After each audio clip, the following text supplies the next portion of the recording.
Night. Rain lashed against the windshield, blurring the world outside. John, weary from a long drive, cursed under his breath. His GPS had died miles back, leaving him stranded on this desolate highway. There's got to be a shortcut, he muttered, squinting at a barely visible side road.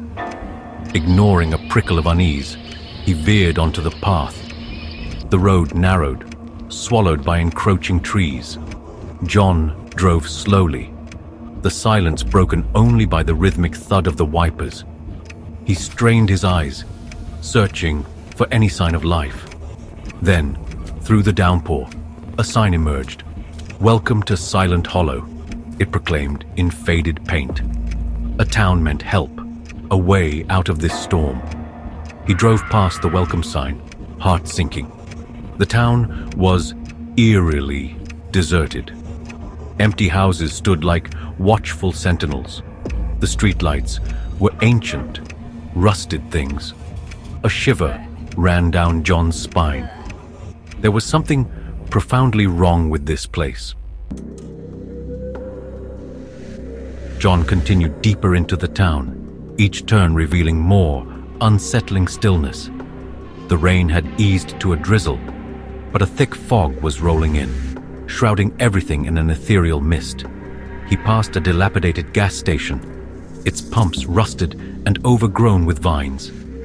A faded sign advertised gasoline for 29 cents a gallon. The sight sent a jolt through him. That price was impossible, a relic of a bygone era. This town, Silent Hollow, seemed frozen in time, a snapshot of a decade long gone. He pressed on, desperation growing with every passing moment. He had to find someone, anyone, to help him escape this unsettling place. Just as he was about to give in to despair, he spotted it, a diner, its neon sign flickering weakly through the fog. Ed's Diner. Open 24 hours, the sign proclaimed, a beacon of hope in the desolate landscape. John pulled into the deserted parking lot, the silence amplifying the pounding of his heart.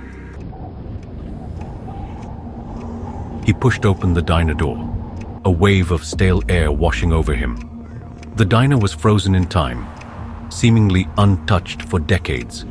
Red vinyl booths lined one wall.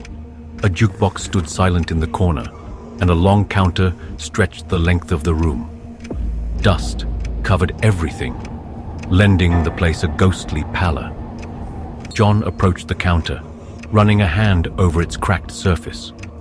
He half expected to hear the murmur of conversations, the clatter of plates, the sizzle of burgers on a grill.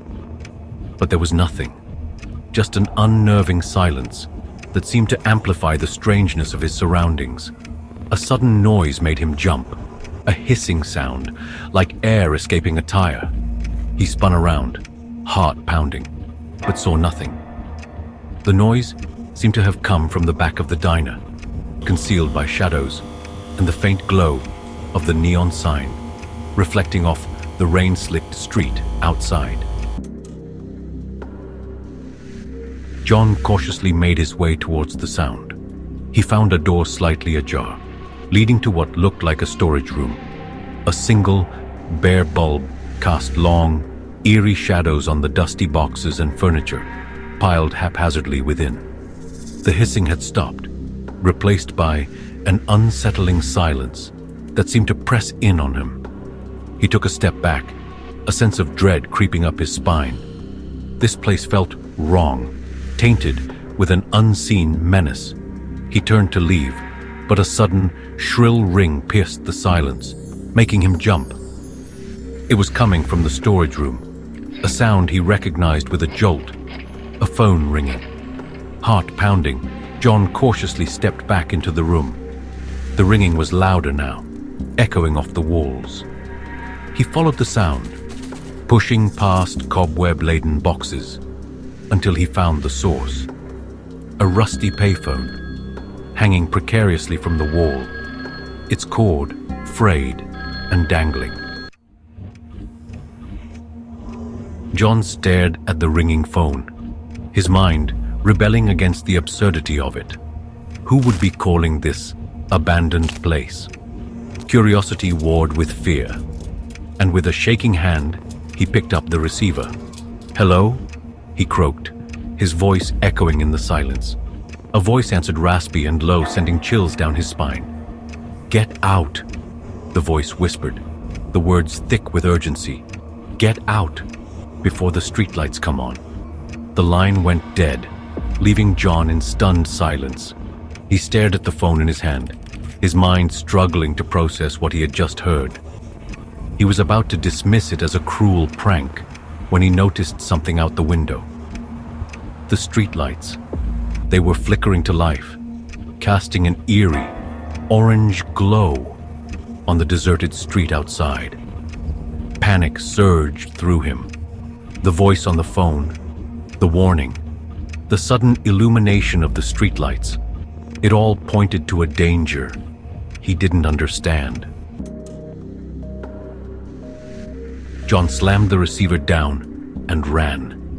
He raced out of the diner, the unsettling voice echoing in his ears. The streetlights were fully lit now, casting long, grotesque shadows that danced menacingly on the pavement. The town felt different, alive with a malevolent energy that sent shivers down his spine. He scrambled into his car, fumbling with the keys in his haste. The engine sputtered, coughed, and finally roared to life. He slammed the car into gear and sped towards the edge of town, his heart pounding against his ribs. As he drove, he risked a glance in the rearview mirror. He wasn't sure what he expected to see, but the emptiness that greeted him was somehow more terrifying. It was as if the town itself was holding its breath, watching him, waiting. John pushed his car harder, the engine screaming in protest. The road ahead was shrouded in fog, the streetlights barely penetrating the gloom. He gripped the steering wheel until his knuckles turned white, his eyes scanning the darkness for any sign of pursuit. He had almost reached the edge of town when he saw it. The welcome sign, its cheerful message, now twisted into a sinister mockery.